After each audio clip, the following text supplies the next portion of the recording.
Welcome to the History of Emmeria documentary. Emmeria, or officially the Republic of Emmeria, is a major country in the continent of Anea. Emmeria is bordered by the Federal Republic of Slovakia to the east and the Kingdom of Nordernavik to the northwest.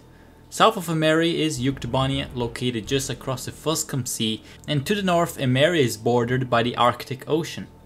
According to the 2013 census, Emmeria's population was of 110 million people, most of them living on the south shore of the continent and the island of Kesed, far from the mountainous interior and frigid temperatures of the Arctic. When it comes to history, Emmeria's oldest records date way back into Strangereal's Middle Ages, around the 15th century. Back in the 1400s, Emmeria was one of the kingdoms in the continent of Anea. In the early days of the Kingdom of Emmeria was full of issues, both foreign and domestic. Vassals and foreigners fought throughout time in order to control the fertile lands around today's city of Great Emmeria. The ruler of Emmeria at the time, King Aurelius II, decided enough was enough and followed by assembling an army to first defeat the foreign invaders that were troubling this region.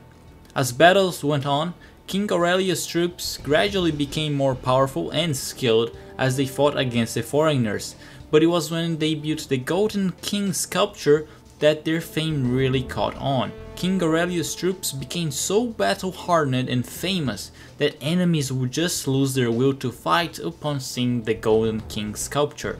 Although this sculpture was only created to increase morale of King Aurelius' unit, it soon became their symbol, and as history passed on, the sculpture survived to become a symbol of Emmeria itself, even in modern-day Strangereal.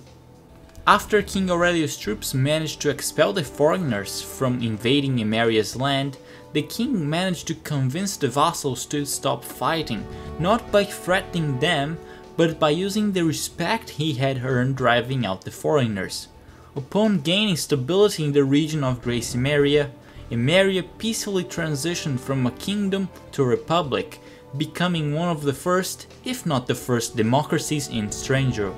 It must be mentioned, however, that the Emmerian royal family continued to exist with a high degree of prestige within the Emmerian society. The next known facts about Emmeria come from the late 1990s during the Ulysses crisis.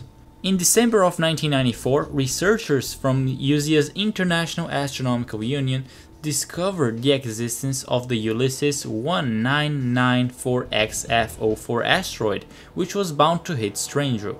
However, it was only on April 20th of 1996 that the discovery of the asteroid was announced to the general public.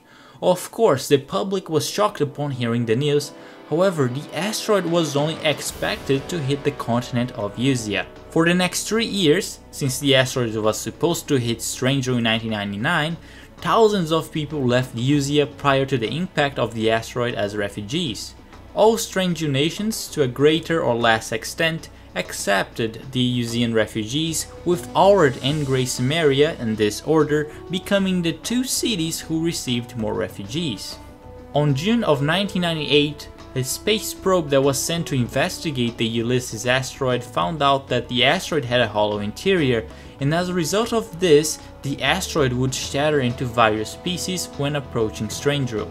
With this new discovery, the estimated impact area increased dramatically to include the continent of Anea instead of just the center of USIA, which was more or less protected by Stonehenge. After hearing the news that Anea would be hit by Ulysses fragments, Emmerians across the country protested and the country was almost facing a civil unrest due to the shocking news. But this was when Lord Alberto Lawrence, a member of the Emmerian royal family and direct descendant of King Aurelius, used his influence to calm down Emmerian citizens. Lord Lawrence was a prominent public figure who would actually receive and greet refugees as they arrived at Great Emmeria's Air Force Base. It is also thanks to him that Emmeria accepted a great number of refugees, and the country increased cooperation with other nations in order to deal with the Ulysses crisis. Since there was no more time to modify Stonehenge, the Aenean countries had just over a year to respond to the imminent Ulysses crisis. Slovakia focused on the development and construction, of its own asteroid intercepting railgun, the Chandelier, while Emmeria's strategy was to build several underground shelters throughout the country to protect its population. In the city of Grace Emmeria alone, 16 large and small underground shelters were being built in early 1999, which had a capacity to accommodate about 200,000 people. Then again, it was Lord Lawrence who proposed the creation of a particular shelter in Grace Emmeria, the one under the castle. The castle already had existing tunnels underneath it, which could be expanded since the castle was built over a firm area. The position of the castle on top of a hill would also save the shelter from a tsunami if fragments of the asteroids were to fall on the nearby sea. Using his influence, Lord Lawrence also asked other kingdoms to do the same with their own castles, since most of them only had historical value. Due to his humanitarian actions, Lord Lawrence was acclaimed as the King Aurelius of modern time Emmeria. Besides the construction of several underground shelters throughout the country, the Emmerian military forces were also mobilized on the monks prior to the fall of the Ulysses asteroid to aid with transportation and support of international organizations and humanitarian aid. It is said that while the Federation of Central Uzi was taking the offensive against Ulysses by using Stonehenge to intercept the asteroid, Emmeria was the one taking care of the defense.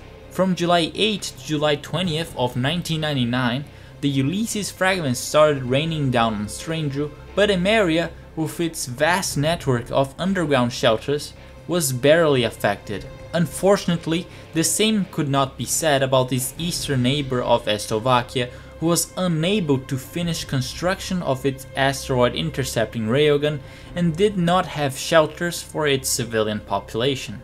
In the year of 2000, Emmeria started to send aid to Slovakia so that the country could recover from the Ulysses disaster. However, after the disaster, the central Slovakian government became weak and several factions controlled different parts of the country.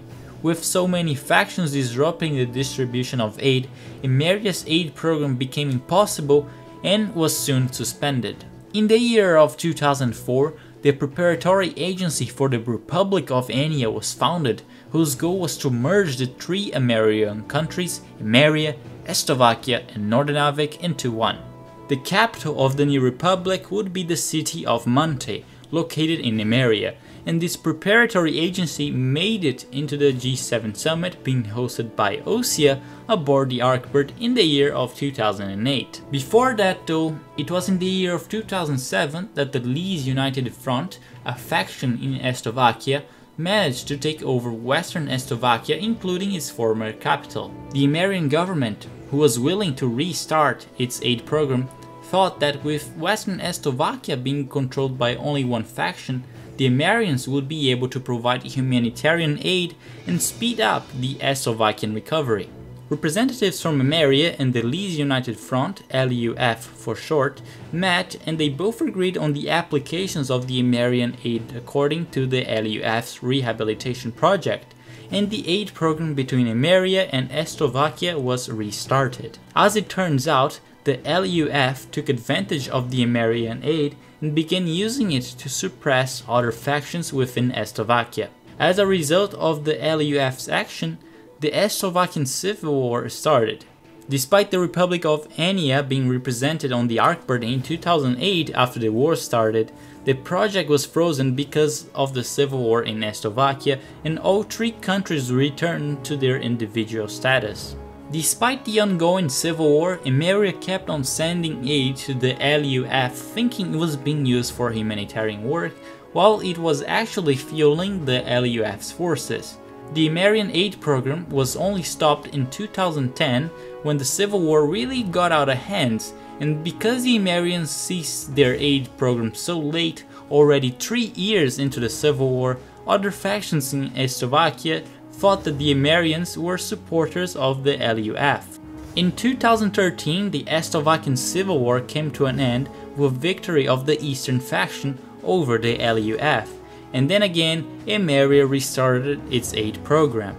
On February 4th of 2014, former members of the LUF attacked a humanitarian storage facility in the city of Vostok, western Slovakia, killing 8 Emmerian soldiers from the Emmerian Reconstruction Assistance Force who were stationed there. Apart from members of the military, there were other 27 civilian casualties at the site, and the supplies lost were meant for 50,000 people living in the region. Smaller factions were known to be attacking convoys of supplies, but this was the first time an actual base was attacked. Later on the same day, the Emmerian ambassador to Slovakia met with Slovakia's foreign minister and said that despite the attack, Emmeria had no plans on stopping the program. Slovakia's foreign minister, Antonina Koznik, a former captain of the navy for the eastern faction, mentioned that Emmeria was partially responsible for the Slovakian civil war by assisting the least united front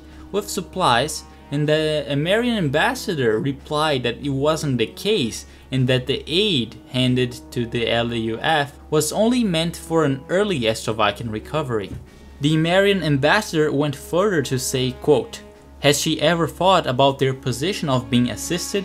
I cannot help think that she is trying to take Slovakians' frustrations out on us, Emmerians." As you can see, the attack and the subsequent meeting greatly increased tensions between the two countries. Later, on August 30th of 2015, Slovakia launched a surprise attack against Emmeria, and the Emmerian-Slovakian War began. Slovakia quickly conquered most of the Emmerian mainland by using its heavy command cruiser, but it wasn't able to stop Emmeria's counterattack even when they deployed the Chandelier into the conflict.